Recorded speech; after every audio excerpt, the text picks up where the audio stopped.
E hoje vamos direto para o professor Luiz. Então, vou fazer uma breve apresentação. O professor Luiz Marques, ele é professor aposentado e colaborador do Departamento de História do Instituto de Filosofia e Ciências Humanas da Unicamp, e tem colaborado principalmente nessa temática da questão ambiental, voltada também para o capitalismo, que é a sua obra, muito boa, por sinal, Capitalismo e Colapso Ambiental, e tem escrito em diversos lugares e também atua em coletivos como 660, Ecovirada e Rupturas. Então, professor, seja muito bem-vindo. Uma salva de palmas para o professor Luiz Marques. Peço para a gente descer o projetor.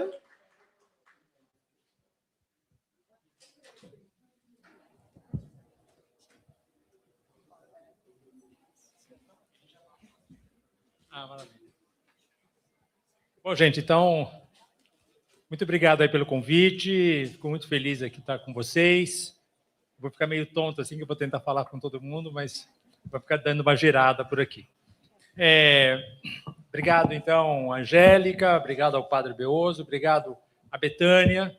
Foram os 3 contatos com quem eu tive durante faz alguns meses já, não é? Que me convidaram para fazer isso. Eu vou dizer a vocês que eu não tenho boas notícias. Acho que está todo mundo já sabendo que a situação não está muito boa. E eu vou, então, passar imediatamente Vou marcar meu tempo aqui, para não me exceder. Agora são 15h54. Então, tá bem. Você pode, então, projetar para mim, por favor, o PowerPoint?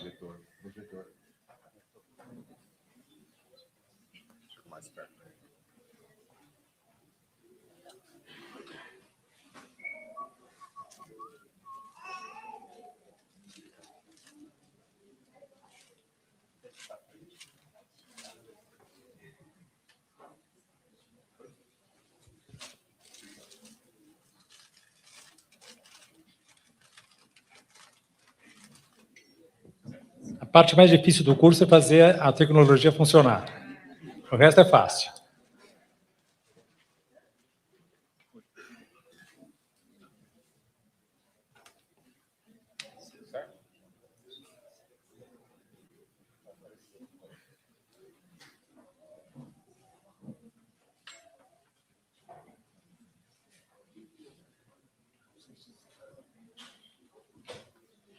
Bom, o que eu preparei para vocês é uma introdução mais propositiva para hoje, e amanhã o curso continua, eu dou mais uma aula, aí vai ser um pouco mais longa. Hoje aqui nós vamos ficar no máximo em 50 minutos. Opa, chegou. Materializou-se.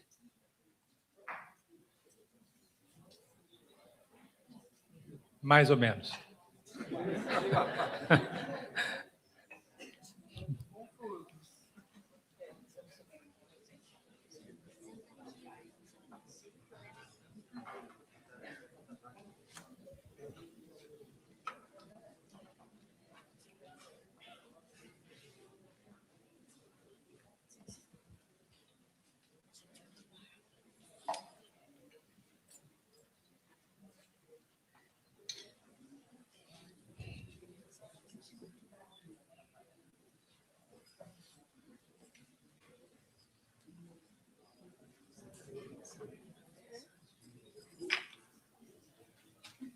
No limite, eu posso dar o curso me seguindo aqui no meu celular, mas vocês não vão ver.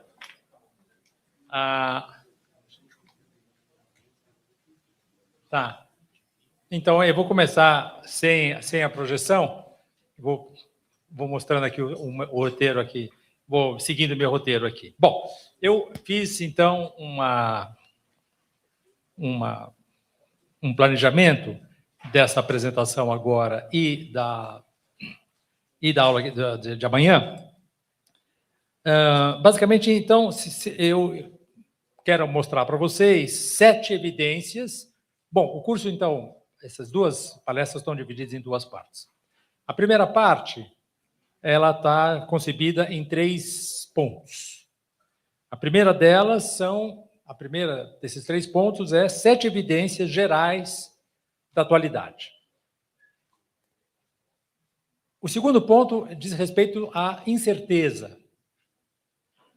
O terceiro ponto diz respeito a propostas estratégicas e imediatas. E o quarto ponto eu vou discutir com vocês amanhã, que vai se chamar documentação sobre o colapso ambiental. Então, quais são essas 7 evidências iniciais? A primeira delas é que nós estamos vivendo uma degradação sem precedentes desde 1945, ou seja, desde o final da Segunda Guerra Mundial. Então, a primeira metade deste terceiro decênio, 2021-2025, mostra a mais profunda degradação nos últimos 80 anos. Em 2 sentidos. Em primeiro lugar, nas relações socioeconômicas e políticas, e, em segundo lugar, nas relações entre os humanos e o sistema Terra.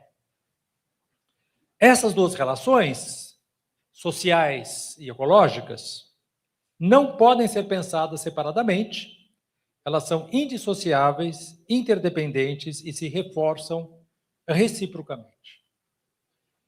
Segunda evidência, aceleração. Constata-se a aceleração da degradação nos grandes dossiês socioambientais. Então, são 6 grandes dossiês socioambientais. Primeiro, aquecimento, desestabilização do sistema climático. Segundo, perda de biomassa e de biodiversidade. Terceiro, poluição, intoxicação dos organismos. Quarto, desigualdade, aumento da desigualdade socioeconômica. Quinto, governança, democracia e paz. Sexto, aceleração dessa piora, novas tecnologias digitais que estão inoculando desinformação nas sociedades.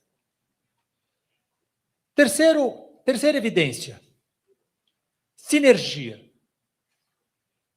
Esses 6 maiores dossiês da degradação, que eu acabei de falar com vocês, aquecimento, perda de biomassa, biodiversidade, poluição, desigualdades socioeconômicas, governança, democracia, paz, novas tecnologias digitais. Esses 6 dossiês maiores agem em sinergia, ou seja, reforçam-se reciprocamente, de modo que a degradação de cada um deles amplia a degradação dos demais. Isso é sinergia. Quarta evidência, qual é a causa dessa degradação? O modelo termofóssil e agroexportador, ou seja, o modelo energético com uso de queima de combustíveis fósseis, termofóssil e agroexportador, ou seja, basicamente o agronegócio. A monocultura, basicamente voltada para exportação. Esse modelo, portanto, termofóssil agroexportador globalizado é a causa principal da degradação observada nas relações sociais e ambientais. Controlado por uma elite estatal corporativa, esse modelo é a principal ameaça à segurança física, alimentar, hídrica e sanitária das sociedades. Quinta evidência. Em decorrência das 4 evidências anteriores, a certeza virtual de que as condições de habitabilidade do planeta pelos humanos e por milhões de espécies pluricelulares serão piores no segundo quarto do século do que foram no primeiro quarto do século. Nós estamos exatamente nessa passagem do primeiro quarto para o segundo quarto do século. Sexta evidência. Pontos de não retorno.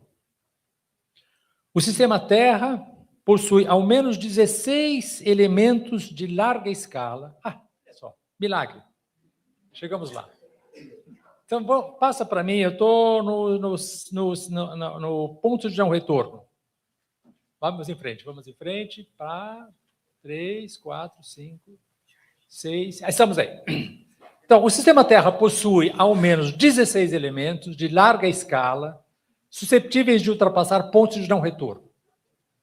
Uma vez cruzados esses pontos de não retorno, eles transitam rápida ou abruptamente para outros estados de equilíbrio, evidentemente adversos para nós. Ao menos 6 desses 16 elementos já cruzaram ou estão próximos de cruzar pontos de não retorno. Deixa eu usar aqui agora a minha maquininha. Acho que é assim. Assim? Sim. Maravilha. Ou foi você que mexeu ou foi eu que mexi? Eu vou tentar mais uma vez, tá? Senão toda vez que fizer assim, você mexe aqui. Legal. Então, 6 pontos de inflexão no sistema Terra situam-se a um aquecimento médio global inferior a 2 graus Celsius, né?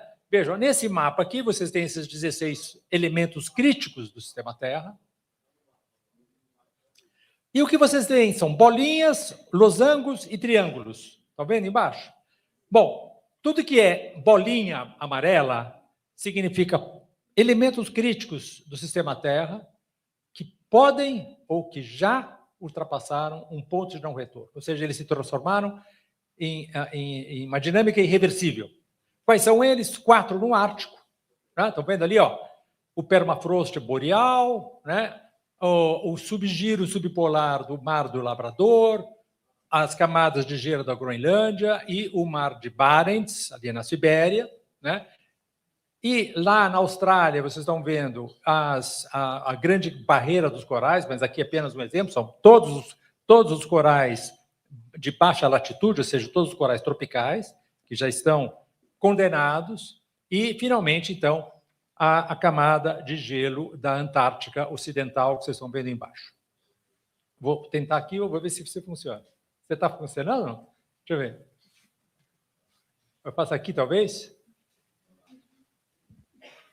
Eu acho que você tem que fazer com que a mágica funcione. Isso. Então, agora, volta uma, por favor. Isso. Então, vejam o que diz esse artigo, né?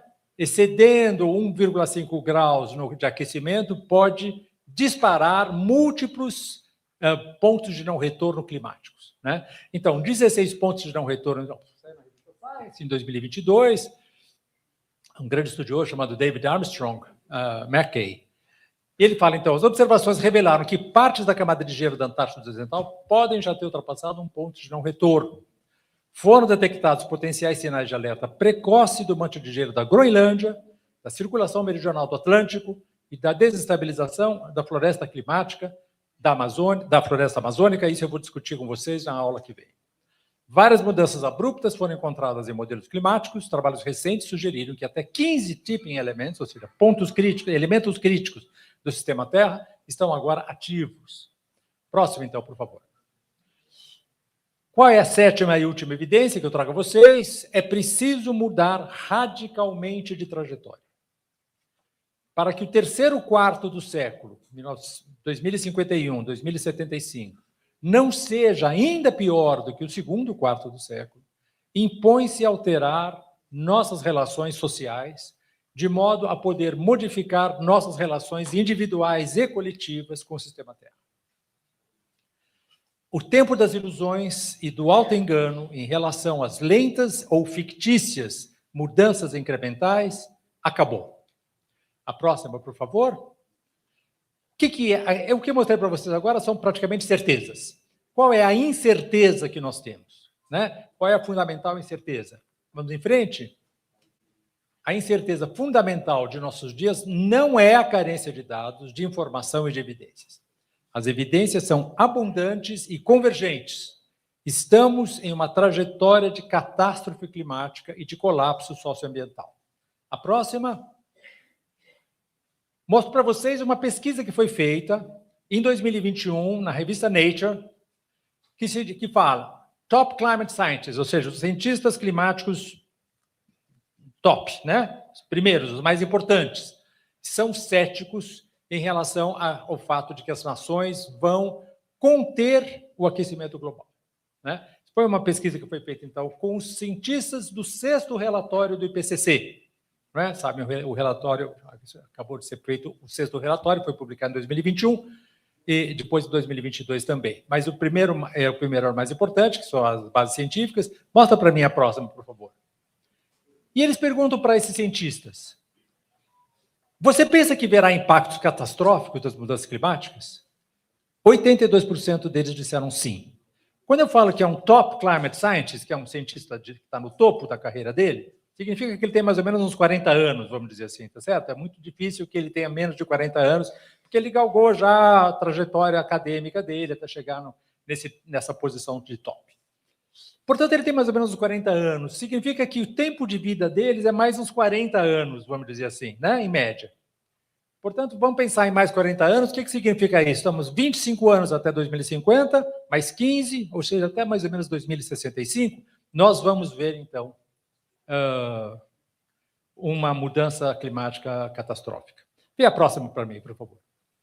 No que se refere à questão da biodiversidade, em 2018, 94 cientistas publicaram um manifesto no qual eles falam: estamos em meio à 6ª extinção em massa de espécies, com cerca de 200 espécies sendo extintas a cada dia. A cada dia. Os humanos não podem continuar a violar as leis fundamentais da natureza ou da ciência impunemente. Se continuarmos nesse caminho, nosso futuro será sombrio. Vamos em frente? Qual é a incerteza, portanto? Será que você consegue fazer funcionar isso aqui? Não. Não funciona. Né? Olha só, a incerteza fundamental de nossos dias é dada pela maior ou menor capacidade da sociedade de reagir a essas evidências.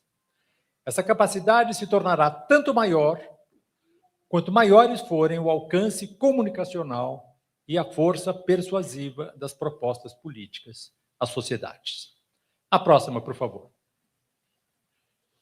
Então, a partir daí, eu proponho a vocês algumas propostas, né?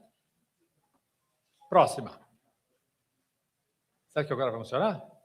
Tadã! Não é que funciona, gente? Maravilha. Vamos lá, então. Proposta 1 de longo prazo, né? De longo prazo. O imperativo de uma ruptura civilizacional. Compreender que qualquer projeto político ou econômico que tergiverse, né, que vacile sobre esse imperativo é uma forma de negacionismo. Agora funciona, vai. Então, a longo prazo, o que nós temos que construir, no meu entender? Uma elaboração positiva da ideia de limite e de autolimitação. Isso é extremamente importante. Nós temos que romper com essa ideia do ilimitado, que nós temos que ir sempre mais longe, etc., etc. Que é tipicamente uma mitologia norte-americana. Vocês talvez tenham visto, vocês são muito jovens, mas vocês talvez tenham visto Star Trek, a Jornada nas Estrelas. A Jornada nas Estrelas começava assim: espaços, os humanos vão cada vez mais longe, onde nunca foram, etc. Isso é mito. Nós temos que ficar no centro, nós temos que ficar onde nós estamos. É aqui onde nós temos uma relação saudável com o mundo. 2, um sistema econômico que se entenda como parte integrante e dependente dos equilíbrios do sistema Terra e cuja razão de ser não seja a sua própria expansão. Mais uma vez, a questão do ilimitado. Reprodução ampliada do capital, aumento do PIB, etc. A economia não deve ser o centro da vida social. 3, uma concepção do mundo não antropocêntrica, onde o homem não está no centro, como se as coisas na qual a natureza, atmosfera, água, solo, subsolo e biosfera não esteja para o humano como um meio está para o seu fim. 4, a compreensão de que a política, a paz, a única forma de nós termos de resolver os conflitos sem usar um revólver, é a paz, é a única forma de lidar com o caráter inerentemente conflituoso das relações sociais.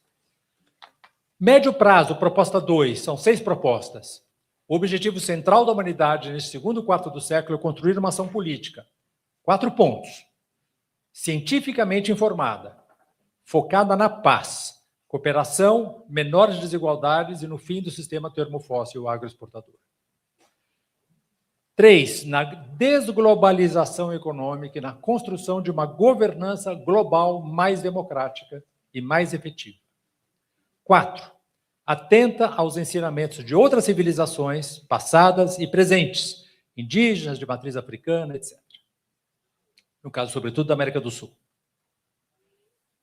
Mantida a atual desgovernança global, as promessas internacionais não foram e não serão cumpridas. Eu dou 8 exemplos para vocês. Primeiro, manter o aquecimento médio global entre 1,5 graus Celsius e 2 graus Celsius em relação ao período pré-industrial, tal como a COP21 em 2015. Não vai acontecer. Nós já estamos condenados a um aquecimento de 2 graus Celsius até o final dos anos 30. 2. Diminuição de 45% das emissões de gases de efeito estufa até 2030 em relação aos níveis de 2010, tal como proposto no IPCC em 2018. Estão aumentando sem parar, inclusive em 2025 em relação a 2024. Eliminar o subsídio aos combustíveis fósseis. Hoje, esses subsídios são da ordem de, mais ou menos, dependendo do que vocês considerarem um subsídio, se considerarem, inclusive, subsídios indiretos, são da ordem de 7 trilhões de dólares por ano. Eliminar os subsídios. Isso é o G7, que em 2009, imagina, o G7 em 2009 resolveu isso. O início de uma série de mentiras. 4, conservação de pelo menos 30% das terras água doce, áreas costeiras e oceanos até 2030. Isso é a COP15 da biodiversidade em 2022. Reduzir a quase zero a perda de ecossistemas de alta integridade ecológica, COP15, novamente, de 2022, da biodiversidade, não da questão climática. Tudo isso está sendo completamente... a realidade é o inverso disso. Reduzir em 50% o excesso de fertilizantes e o risco geral representado por pesticidas até 2030. O Brasil, em 2024, o Brasil é o maior consumidor de agrotóxicos do mundo, em 2024 liberou mais agrotóxicos do que em 2023, 2022 e assim por diante. Eu vou ver isso com vocês amanhã. Reduzir o desmatamento em 50% até 2020, só aumentou. E eliminá-lo até 2030. Declaração de Nova York, 2014, do qual o Brasil não participou, de resto. 17 objetivos do desenvolvimento sustentável, nenhum deles está sendo cumprido. Nenhum desses 17 até 2030. Bom, muito bem. Proposta 3, a médio prazo. Avançar no controle democrático da rede estatal corporativa. Vejam, 57, desde 2016, 57 corporações privadas estatais, inclusive a Petrobras, respondem por 80% das emissões anuais de 38 bilhões de toneladas, gigatoneladas, de CO2, associadas à geração de energia. Vocês vejam, a linha que vocês estão vendo aqui é o conjunto, é a totalidade delas. Tudo aqui que vocês estão vendo em vermelho, azul, azul escuro, etc., vejam lá, óleo e gás, né? Gás líquido, gás natural, carvão e cimento. Né? Vocês percebem, portanto, que apenas 57 companhias, corporações, megacorporações, estão vinculadas a 80% de todas as emissões de gás de efeito estufa desde 2016. Proposta 3 ainda, a médio prazo, avançar simultaneamente na diminuição da desigualdade. As emissões de gás de efeito estufa dos 10% mais ricos são globalmente responsáveis por 65% dos extremos climáticos entre 1990 e 2020. Vejam, esse artigo aqui é extremamente interessante, né? Grupos de alta renda contribuem desproporcionadamente aos extremos climáticos em escala global. E esse gráfico aqui, eu queria que vocês prestassem bem atenção nele, que esse gráfico é absolutamente fundamental. O que ele está mostrando aqui, gente? Está mostrando o seguinte. Vejam o que está escrito no eixo vertical, né? Aumento da temperatura média global atribuível, né, de 1980 a 2020. Então, vamos lá, são 6 colunas, né? A coluna e primeira coluna, né, é aquilo que aconteceu entre 1990 e 2020. Foi o aquecimento, né, Global Median Temperature, né, a temperatura média global. Né? Ela aumentou alguma coisa da ordem de 1,5. Né? Agora, a pergunta qual é? Quanto a temperatura média global teria aumentado entre 1990 e 2020 se todos emitissem tanto quanto os 50% mais pobres da humanidade? Praticamente nada, tá vendo? É a segunda coluna. Praticamente zero. Agora, e os 40% da classe média? Aí você já está começando mais ou menos a perceber que aquela coluna verde ali, a terceira, é mais ou menos igual àquilo que aconteceu realmente.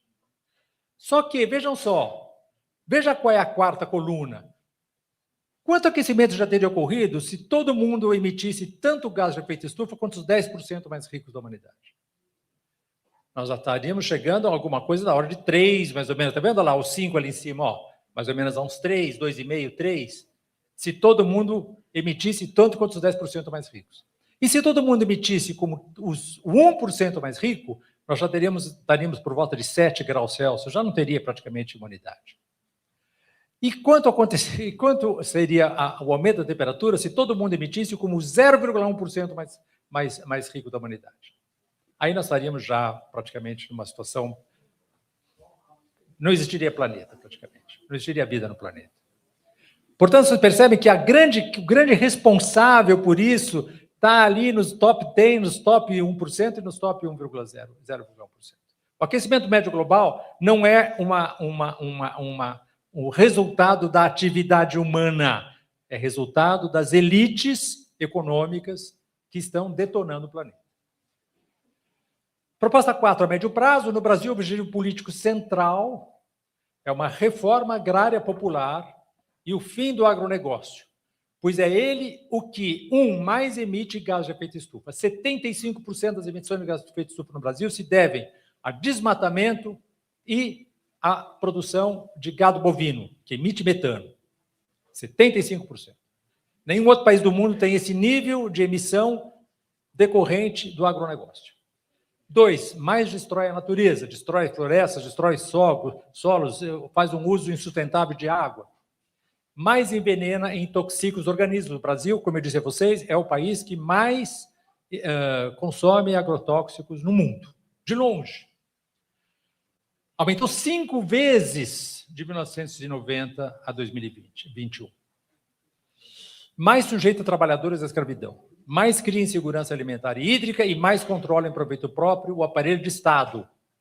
Só esse ponto, lembrem talvez de uma frase do Fernando Haddad, ministro da Fazenda. O Brasil, em renúncia fiscal, apenas deixando de cobrar impostos, renúncia fiscal, ele subsidia o agronegócio em 185 bilhões de reais, B de Brasil, bilhões de reais por ano, em renúncia fiscal.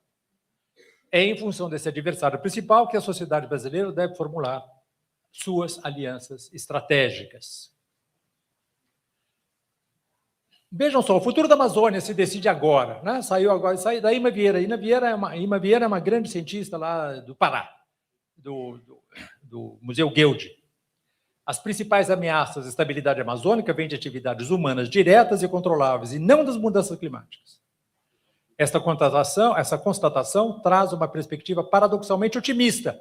Se os principais fatores de degradação estão sob o controle humano, ou seja, não é o meteoro que está caindo do céu, isso significa que também podem ser revertidos por ações humanas.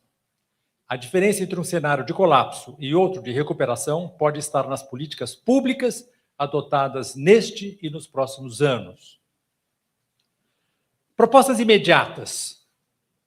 Essas propostas estratégicas que eu acabei de mostrar para vocês, a longo e médio prazo, não são, obviamente, inalcançáveis sem a construção de mediações a partir de propostas imediatas, concretas e locais. Só através dessas é possível ampliar os consensos sociais e acumular forças para as mudanças estratégicas. Proposta 1, informar-se sobre a situação atual. Nós temos que nos informar sobre isso, né? Não estamos na estaca zero, longe disso. Longe disso. É preciso partir do que já é sabido no que se refere ao estado atual da consciência social no Brasil sobre a degradação do sistema Terra. Vou mostrar para vocês 2 pesquisas, depois eu já mandei isso aqui para a Angélica, tal, se vocês quiserem, depois a Angélica passar para vocês, mas não vou me deter nisso. Portanto, 2 pesquisas de opinião pública em 2022 e 2023, uma feita pelo Ministério da Ciência e Tecnologia, Ministério da Educação, Percepção Pública da Ciência e Tecnologia no Brasil, em 2023, e vocês vejam, 95,4% das pessoas indagadas têm consciência das mudanças climáticas no Brasil. Isso aí significa que o Brasil é um dos países com maior consciência ambiental do mundo. Para 78% das pessoas, as mudanças climáticas são antropogênicas, são causadas pela espécie humana. Não é que é o sol, não sei lá o quê. 60% consideram que o fenômeno representa um grave perigo para as pessoas no Brasil. Percebem que há um nível de consciência que a gente acha que o cara que está do lado da gente no ônibus não acha isso, mas ele acha sim. O que está faltando é uma comunicação maior entre as pessoas, tá certo? 54% das pessoas sabem que é o gás carbônico, que é o CO2, que é um gás que contribui para produzir o efeito estufa. Percebem? Se pensarem isso, passa essa pergunta para o Congresso brasileiro, para a Câmara dos Deputados ou para o Senado. A população brasileira sabe muito mais do que os eleitos. Muito mais. Aqui eu vou pulando, porque senão... veja só, pesquisa... Isso aqui é a segunda pesquisa de 2022, o JUMA, né? Juventude e Meio Ambiente. Né? E não vou passar aqui, apenas mostrar para vocês algumas coisas. O perfil são de 5.150 jovens, é só jovens, né? Que foram publicados aqui, Juventude e Meio Ambiente. Né? Aqui tem o gênero, faixa etária, raça, cor, escolaridade, social, ou seja, é uma amostra que é representativa da população brasileira. Da população jovem brasileira. Né? E aí, pegar só alguns dados para vocês. Meio ambiente é uma pauta importante para a juventude no Brasil. Meio ambiente é um dos 3 assuntos que mais interessa as juventudes. O primeiro é a qualidade da educação, o segundo é direitos das mulheres, o terceiro já é o meio ambiente. Quando pensa no cenário nacional, o meio ambiente fica em 6º lugar, ou seja, num rol de muitos temas. O meio ambiente está entre o 6º lugar mais importante. 8 a cada 10 jovens concordam que estamos vivendo uma crise climática. E vou passar algumas, que são muitos detalhes. E achei bem interessante isso. Se a gente não tiver uma intervenção muito grande no modo de produção e acabar com o desmatamento, começar a viver de outra forma, queimando tanto combustível fóssil, eu acho que em 10 anos a gente vai estar meio lascado. Né? Esse é um dos jovens que está respondendo isso, e eu fiz uma pequena publicidade do meu livro aqui. Beleza. Proposta 2, imediata. A melhor forma de lidar com a ansiedade climática é transformá-la em ação. A ansiedade climática é uma reação justificada, esperada e mesmo saudável diante do estado da degradação do sistema Terra. O estresse é uma resposta fisiológica ao perigo que nos prepara para agir. Aumenta o foco, o aporte de oxigênio, glicose para os músculos, etc. Quando você vê um bicho bem grande, carnívoro, você sai correndo, não é isso? Exatamente, é isso que precisamos ter, né? Essa resposta de estresse em relação a isso, que ela é saudável. Né? Inclusive, tem um artigo, foi muito interessante, o artigo foi publicado na revista Lancet, que é uma revista muito importante de pesquisa sobre saúde. Deve-se ter cuidado para não considerar a ansiedade climática como um transtorno de saúde mental, porque isso transmite a mensagem errada de que se trata de um problema individual ou de um problema causado por algum tipo de disfunção dentro do indivíduo, exigindo intervenção terapêutica, talvez até medicação, etc, etc. Não. É difícil evidenciar essa ansiedade como sendo excessiva, devido à ameaça genuína das alterações climáticas para o bem-estar individual e coletivo. Proposta 3, imediata, novamente são 6. Debater as relações entre ciência e desastre ambiental. A ciência não é neutra e um cientista é, antes de mais nada, um cidadão cientificamente informado. Em nossos dias, mais que nunca, é ingenuidade compartimentar ciência, cidadania e política. Comunicar. Proposta 4, construir canais de educação e propagação, que é o que estamos fazendo aqui hoje, né? Da pauta central da atualidade, diminuir a interferência antrópica sobre o sistema Terra. A ideia central é que essa diminuição só será possível se houver diminuição da desigualdade e aprofundamento da democracia, como já foi dito aqui mais de uma vez. Comunicar, a Laudato Si é o documento mais importante que foi produzido nos últimos anos, acho que ela é de 2016, se não me engano. É o mais radical, a ideia de ecologia integral. Nenhuma proposta é tão radical do que a proposta do Laudato Si. Perdão. Proposta 5, criar bancos de informações. Acho que essa é uma coisa que todo mundo pode fazer e vai ser muito produtivo se fizer, sobre os grandes dossiês socioambientais. Aquecimento, novamente, aqueles mesmos que eu mostrei para vocês no começo. Né? Vamos fazer bancos de informação, bancos de dados sobre isso. Né? E eu tenho alguma proposta para vocês de acompanharem os sítios, os vídeos, os jornais, as newsletters que existem. A única que está aqui, que é em inglês, é a primeira, o Carbon Brief, que é muito importante, mas as outras são todas em português. Clima Info, Ecovirada, Amazon, Infoamazônia, Instituto Socioambiental, todos eles são importantes. Observatório do Clima, muito importante. O ECO, jornalismo ambiental, muito importante. Vamos seguir essa turma, que essa turma tem informação importante. A gente pode fazer banco de dados para os grupos das pessoas. Né? Rupturas SOS Mata Atlântica, Suma Uma, Jornalismo do Centro do Mundo, esse é um excelente jornal, da Eliane Brum. Proposta 6, imediata, mobilizar-se para o grande desafio de eleger candidatos comprometidos com a pauta socioambiental em 2026. Este ano é um ano crucial para nós. Se nós não mudarmos o Congresso Nacional, nós estamos fritos, literalmente. Última proposta, em nível mais estritamente pessoal, mudar seus hábitos de consumo com ênfase em zerar ou diminuir o consumo de carne, especialmente bovina. 80% a 90% do desmatamento da Amazônia tem por objetivo, primeiro, a abertura de pastagem. Quando a gente põe um bife no nosso prato, 42% do gado brasileiro hoje está na Amazônia. Não era assim antigamente. Agora é. E ela está aumentando. E, portanto, quando você põe um bife no seu prato, 40% daquele bife foi desmatamento na Amazônia. Muito bem. A documentação fica para amanhã, gente. Era isso.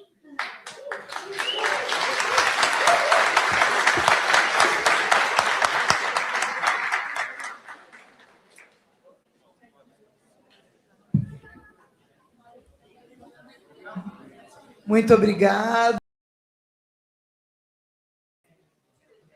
Não é fácil, certo? Acho que deixa a gente com esses desafios dessa escuta, que sacode a gente, e é para sacudir mesmo, e é para a gente se incomodar, é para gerar esse estranhamento. Rubem Alves dizia que o pensamento ele só surge a partir de um problema. Eu não penso no meu rim se ele não der um problema. Eu só vou pensar que dentro desse corpo tem um rim ou algum outro órgão se ele dá um problema, certo? E a gente tem evitado pensar, agir com essas temáticas que nos deslocam. E nos deslocam não só num nível como sociedade, mas também individual. Como a própria provocação, essa última, sobre o bife no prato. Ou outras práticas do consumo que a gente tem feito. Bem, todo mundo recebeu um papel, uma caneta, certo? A gente está um pouco atrasado hoje, mas vamos esticar pelo menos 10 minutinhos. E quem tem questões, escreva nesse papel, enquanto a gente canta uma canção. E devolva para a gente fazer essas perguntas, esse primeiro bloco de perguntas hoje, o professor Luiz, que estará com a gente amanhã também, às 8 da manhã, aqui no Tucarena. E como eu sei que esse grupo é maravilhoso, é responsável, então todos estarão aqui lindamente às 8 da manhã, ou até antes, né? Para a gente começar pontualmente. Então, escrevam as questões nos papéis que vocês receberam, no caderninho, e levantem a mão, que os nossos monitores vão nos ajudar aí a recolher.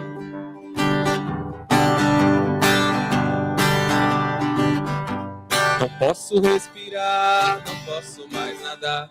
A terra está morrendo, não dá mais pra plantar. E se plantar não nasce, se nascer não dá. Até pingada boa é difícil de encontrar. Não posso respirar, não posso mais andar. A terra está morrendo, não dá mais pra plantar. E se plantar não nasce, se nascer não dá. Até pingada boa é difícil de encontrar. Cadê a flor que tava aqui? Poluição comeu o peixe que é do mar. Poluição comeu o verde onde é que está? Poluição comeu, nem o Chico Mendes sobreviveu. Cadê a flor que tava aqui? Poluição comeu o peixe que é do mar. Poluição comeu, verde onde é que está? Poluição comeu, nem a irmã Dorothy sobreviveu. Não posso respirar, não posso mais nadar. A terra está morrendo, não dá mais pra plantar. E se plantar não nasce, se nascer não dá. Até pingada boa é difícil de encontrar. Não posso respirar, não posso mais nadar. A terra está morrendo, não dá mais pra plantar. E se plantar não nasce, se nascer não dá. Até pingada boa é difícil de encontrar. E a flor que estava aqui. Poluição comeu. E o peixe que é do mar. Poluição comeu. E o verde onde é que está? Poluição comeu. Nem o Chico Mendes sobreviveu. Cadê a flor que estava aqui? Poluição comeu. O verde que é do mar. Poluição comeu. O verde onde é que está? Poluição comeu. Nem a irmã Dorothy sobreviveu.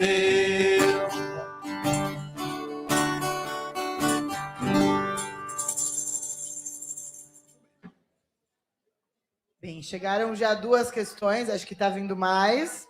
Então, eu vou fazer essas 2, professor Luiz, que elas se comunicam bem. E também, pessoal que está aí no virtual, já deixei também no chat aí para vocês, do YouTube.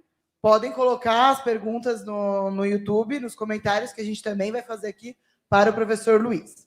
Então, professor, quais estratégias... Vou fazer esse bloquinho de 3, aí vão escrevendo aí. Quais estratégias devemos usar para combater o negacionismo, rompendo a polarização ideológica? Voltando aqui. A segunda pergunta. Como nos comunicar com uma sociedade alienada e influenciada por falácias, memes e fake news? E eu posso te entregar também aqui. Como explicar, entender, a emergência do negacionismo climático? As 3 são mais ou menos a mesma, né? Questão. Estão muito interrelacionadas. E eu digo para vocês desde logo, eu não sei. É a pergunta que eu me faço todos os dias. Como nós fazemos... Por isso que eu falei para vocês, qual é a incerteza que nós temos? A incerteza que nós temos é sobre a capacidade maior ou menor que as sociedades vão ter de reagir às evidências que eu mostrei para vocês. A gente não sabe. Se alguma coisa me parece clara, é que nós estamos perdendo a batalha. A gente não está ganhando essa batalha, a gente está perdendo essa batalha. Só que, como diz o cronista de futebol lá, o jogo só acaba quando termina. Portanto, a gente não pode abaixar os braços. Mas é certo que nós temos uma situação extremamente adversa, difícil, que é o fato de que vocês têm essas enormes, esses gigantes das Big Techs, que estão a serviço da desinformação, estão a serviço dos seus próprios interesses. E os seus próprios interesses são exatamente aqueles que não coincidem, muito pelo contrário, são opostos aos interesses da sociedade. Nós hoje somos todos mais ou menos dependentes dessas maquininhas que estão nos nossos bolsos. E a gente pode usar isso, de alguma maneira, a nosso favor. Vocês aqui, a maioria de vocês, são muito jovens. E, em todo caso, aqui, estão pelo menos numa idade já madura, digamos assim. Isso significa que vocês têm mais familiaridade com a linguagem, com esse universo digital, do que eu tenho, do que as pessoas da minha geração têm. E isso é uma arma muito importante que a gente pode usar. Não é? Eu acho que a gente pode ter um nível de comunicação mais ampliada, através exatamente das redes, que é o que está fazendo que estão fazendo os nossos adversários. E a gente está levando de 7-1. Tá certo? Por quê? Porque a gente não está fazendo isso. E a gente tem condição de fazer isso porque é uma forma acessível de fazer. Então, mãos à obra, vamos trabalhar para criar essas redes, para criar esses bancos de dados, para aumentar o raio da nossa comunicação, a amplitude, não é, da comunicação. A gente tem essas condições, a gente tem as informações, o que está faltando é comunicar. Então, vamos tentar aumentar a envergadura da nossa atuação, usando também as redes. Não só as redes, claro, mas as redes são um instrumento no qual a gente está subestimando o potencial delas. O resto é muito difícil, né, gente? Eu sei, porque, veja, dados, fatos e números não mudam a opinião de ninguém. O cara que é negacionista, o cara que acha que a Terra é plana, o cara que acha que vacina mata, etc., ele já está com aquela coisa na cabeça dele. A forma como nós podemos, de alguma maneira, interferir nessa realidade não é só aquilo que eu faço. Aquilo que eu faço na universidade, que é fato, número, dados, estatística, gráficos, etc. Para quem já está mais ou menos sabendo, interessado nisso, certo? Não adianta eu mostrar um gráfico sobre quanto que vai aumentar o aquecimento global para um cara que já não está achando que existe aquecimento global. Ele não vai mudar de opinião. A gente tem que usar estratégias emocionais, estratégias de arte, estratégias afetivas, estratégias de outro tipo de convencimento, porque não adianta mostrar gráfico para quem acha que para o negacionista, né? Esse gráfico aí está tudo errado. Na verdade, médicos que eu conheci que achavam que a vacina ia fazer as pessoas virar jacaré, isso em plena Covid, tá certo? Então, é isso que a gente está diante de nós. A gente tem que elaborar uma estratégia de comunicação. Acho que isso aqui que está acontecendo aqui hoje é super importante. O pessoal cantou, o pessoal se abraçou, o pessoal... É isso que cria a liga, tá certo? E a gente tem que fazer, mas é isso mesmo, certo? Ou seja, a gente tem que passar... Não adianta, em suma, estou me repetindo, não adianta a gente simplesmente ser objetivo, entre aspas. Tem que ser mais do que isso. Acho que elas três eram mais ou menos essas questões, né? Obrigada. Aqui já temos uma. Eu vou ler, embora você acabou de responder, mas eu vou ler porque ela vale essa leitura. Como explicar o que está acontecendo para uma pessoa que se nega a acreditar sem ter que bater nela? Então, é a arte, é o afeto, é tudo isso que o professor acabou de dizer. Tem duas aqui muito interessantes, que vai falar sobre essa questão econômica, né?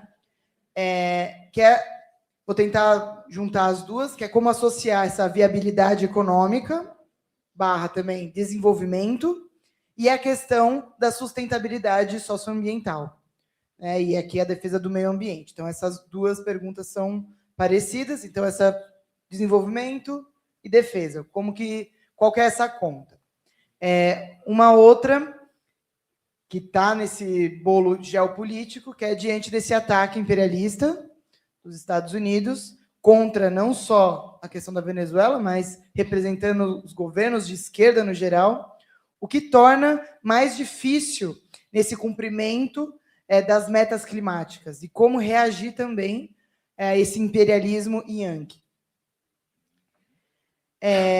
E aqui uma pergunta voltada mais, que eu também acho que beira isso que o senhor estava falando, que é mais voltada mais para essas comunidades religiosas. Aqui o exemplo está a igreja. Então, qual que seria, na sua visão, que não necessariamente vem desse campo, né, religioso, das tradições religiosas no enfrentamento e nessa conscientização da questão climática para as pessoas de fé?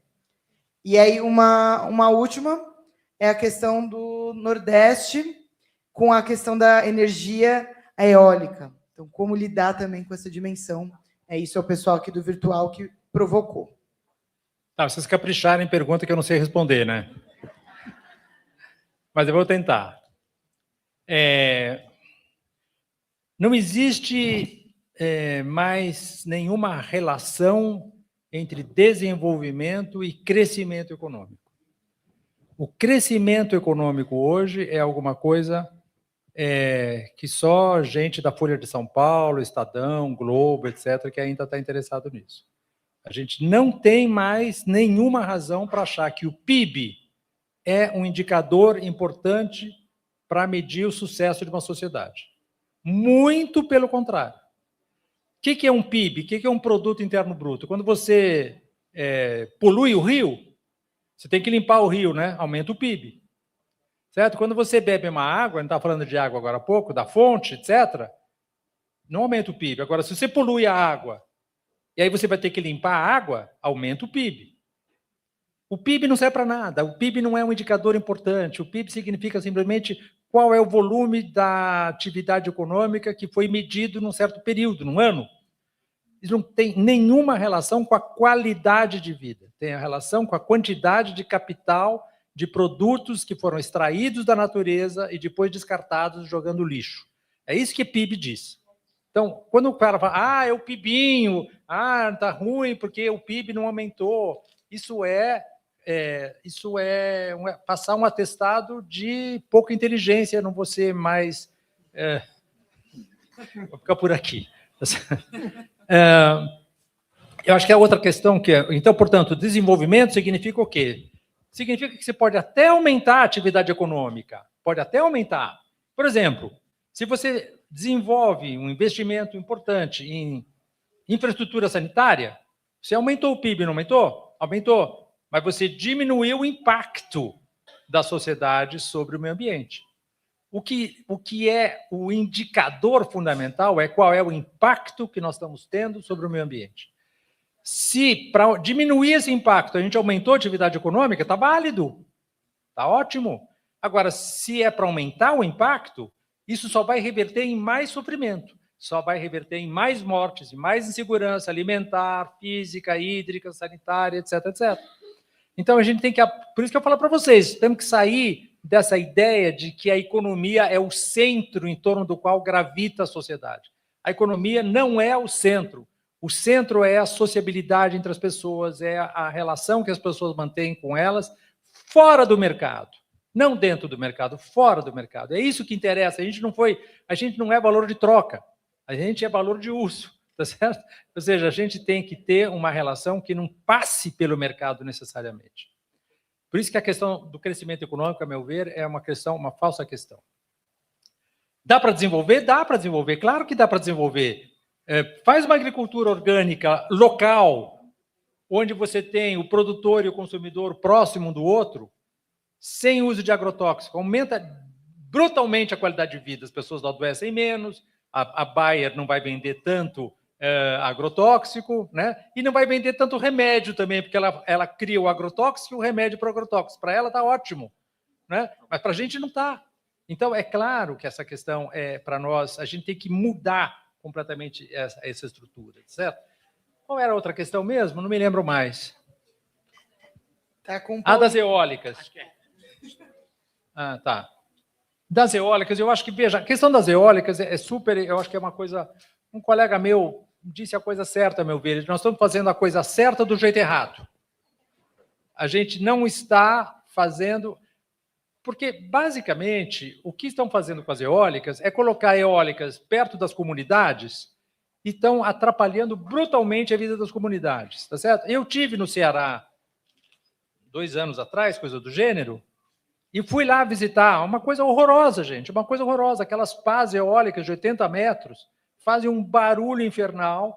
As pessoas que moram lá não foram consultadas em relação a isso e, portanto, é preciso que a gente transite para fora dos combustíveis fósseis? É preciso, mas não é desse jeito. Não é e, sobretudo, existe uma questão que, a meu ver, é central e que é difícil da gente assimilar, que é o seguinte, olha, a gente vamos pensar assim, olha, pensa um camponês brasileiro, ou alemão, ou russo, não importa, até o século XVIII. Compara a produtividade desse camponês com o camponês de Roma Antiga, da Grécia, da Pérsia Antiga. A produtividade dos dois era mais ou menos a mesma. Tinha melhorado um pouquinho a técnica de arado, mas é basicamente a mesma. Por quê? Porque ele usava a força física dele, a força do animal e os fluxos de vento e de água para mover o moinho. Era isso que ele usava. Lá na Grécia Antiga, lá em Roma Antiga, e na Alemanha no século XVIII e no Brasil no século XVIII. Daí a gente descobriu o petróleo. A gente descobriu... O petróleo já era usado para outras coisas, mas a gente descobriu como que aquela molécula lá, que contém uma quantidade densa de energia, que era a energia do sol, que foi para as plantas, que virou depois petróleo, carvão e gás, aquilo lá é sol acumulado durante milhões de anos. Aí vocês pegam aquilo lá e começam a usar aquela energia. Deu um salto de produtividade gigantesca, não deu? Óbvio. Pensa o que é você pegar uma montanha de ferro de mais de 1 tonelada, né? E levar ela montanha acima. Quantos homens precisam para isso? Mesmo que seja sobre rodas. Muitos. Aí você põe 1 litro de gasolina dentro dessa montanha de 1 tonelada de ferro e você sobe uma montanha numa boa, 12 quilômetros subindo uma montanha. Só pondo o pezinho no acelerador. Qualquer criança pode fazer isso. Aumentou gigantescamente a nossa capacidade de energia, tá certo? E a gente acha que a gente vai sair dos combustíveis fósseis e vai manter o mesmo nível de energia. Não vai. Não vai. Pura e simplesmente não vai. Esse nível de consumo energético que nós temos hoje foi maravilhoso? Foi um romance com a energia enquanto ela durou. Agora não dá mais. Agora a gente vai ter que diminuir esse consumo energético. E quem é que pode diminuir esse consumo energético? Os 50% mais pobres da humanidade? Não. Não, evidentemente não. Os caras estão com o cinto já apertadíssimo. Eles estão trabalhando para sobreviver. São os 10, 20% mais ricos da humanidade que vão ter que diminuir esse consumo. E é por isso que a relação de sobrevivência em relação às nossas relações com a natureza depende de uma mudança nas relações sociais. Porque esses 20% não querem mudar. É claro, é lógico que eles não querem mudar. Eles estão em cima da rapadura, tá certo? Então você vai ter que diminuir o consumo global da sociedade, mas você pode aumentar o consumo global de energia dos 50% mais pobres, que não muda nada. Em vez de o cara ter, entendeu? Ele vai comprar 2 pares de sapato em vez de um só. Entendeu? Sabe, isso não tem reflexo. Agora, você pega o que é um cara que é o 10%, faz parte dos 10% mais ricos da humanidade, ele emite no consumo individual dele 20, 30, 40, 50 vezes mais do que os 50% mais pobres. É esse cara que é o problema. Certo? Então, vamos sair dos combustíveis fósseis? Vamos, mas não desse jeito, não dessa maneira que a gente está fazendo com... Mesmo porque, gente, uma torre eólica, para você instalar uma torre eólica, você gasta uma quantidade de minério, de aço, de terras raras, você tem que pôr aqueles ímãs enormes lá naquelas... Que dura, sabe quantos anos uma torre eólica? 15 anos, 20 anos. O que a gente vai fazer com essa torre eólica daqui a 15, 20 anos? Com aquela montanha de aço ali? A gente não sabe. É como um piloto que aprendeu a subir o avião, mas não sabe, só faltou na aula de como é que aterriza o avião. Tá certo? Ele está lá em cima, ele não sabe o que fazer com aquilo. Tá certo? É como energia nuclear. Tá certo? A gente aprendeu a fazer uma usina nuclear, mas a gente não sabe fazer com o resíduo, com o urânio depois que termina. Enfia numa caverna aí, sei lá, entendeu? Que vai demorar 200 mil anos para aquele negócio acabar a radioatividade dela. Então, a gente tem que passar... No nível que nós estamos de consumo energético, não dá. No nível que nós estamos de consumo de carne bovina, não dá. Não dá. Não dá. Simplesmente não dá. Tá certo? Não dá para você ter esse padrão de vida que o século XX nos prometeu no século XXI. Agora, é difícil fazer as pessoas entenderem isso, porque, evidentemente, a gente é completamente... Olhem a volta de vocês e veja quanta coisa aqui foi feita de petróleo, a começar pela minha roupa. Tá certo? As nossas roupas são feitas de fibras sintéticas, de petróleo. Tá certo? Eu vim aqui num carro, petróleo, e assim por diante. Certo? Essa garrafinha aqui, isso aqui é petróleo, é plástico, é petróleo. Tá certo? Tudo que a gente tem à nossa volta, essa coisa que eu falei aqui, essa tela, todo esse sistema, tudo isso aqui foi possibilitado pelo petróleo. Então, sair do petróleo é um sacrifício. Não é na moleza, não é uma oportunidade de negócios, como falam aqueles que acham que vai sair numa boa, né, que querem fazer negócio. Não é uma oportunidade de negócio, é um sacrifício. A gente está pagando agora pelo banquete do século XX. E a minha geração foi aquela que melhor se aproveitou disso. A melhor se aproveitou. Porque eu nasci em 1952, já não tinha guerra, e eu nasci pobre e meu pai ficou de classe média alta no final da vida dele. E eu me beneficiei disso tudo. Agora eu tenho 73, 74 anos, estou fazendo daqui a pouquinho 74, e o pessoal que vem atrás é que vai pagar a conta. Tá certo? Então, a gente tem que ter essa percepção de que a gente não pode continuar nessa trajetória. Não dá para continuar nessa trajetória. Mas, para isso, a gente tem que mudar, tem que democratizar. Tem que democratizar a terra, tem que democratizar a comunicação, tem que democratizar a educação, tem que democratizar a moradia e assim por diante. É simples, mas é muito difícil ao mesmo tempo. É muito difícil ao mesmo tempo. Eu não sei se eu me perdi aqui, se tinha várias outras questões, mas... É a última que me lembraram aqui, da religião, obrigado. Ah, da religião. Então, eu acho que a religião é extremamente importante, gente. Veja, eu não sou religioso, mas eu acredito que existe uma coisa fundamental na religião que o não religioso tem que entender. É que existe o sagrado. O sagrado pode ser alguma coisa que decorre do religioso, mas o sagrado pode vir também da não religião, pode vir simplesmente dizendo o quê? Dizendo o seguinte, isto não pode, isto aqui, até aqui vai. Além disso, não pode. E é isso que tem uma parte que a gente tem que deixar sagrado, vem de sacer, né? Que quer dizer o separado. Aquilo que se for tocado, ele macula ou é maculado. Né? É isso que a gente tem que entender, que a terra é sagrada, que a floresta é sagrada, que as outras espécies são sagradas, ou seja, que nós não temos direito sobre elas. Tá certo? A religião é fundamental para as pessoas entenderem isso. Certo? É fundamental. Por quê? Porque ela nos coloca numa questão da transcendência, na questão de que, de alguma maneira, tem algo que não depende da minha vontade individual, que é mais importante do que a minha vontade individual.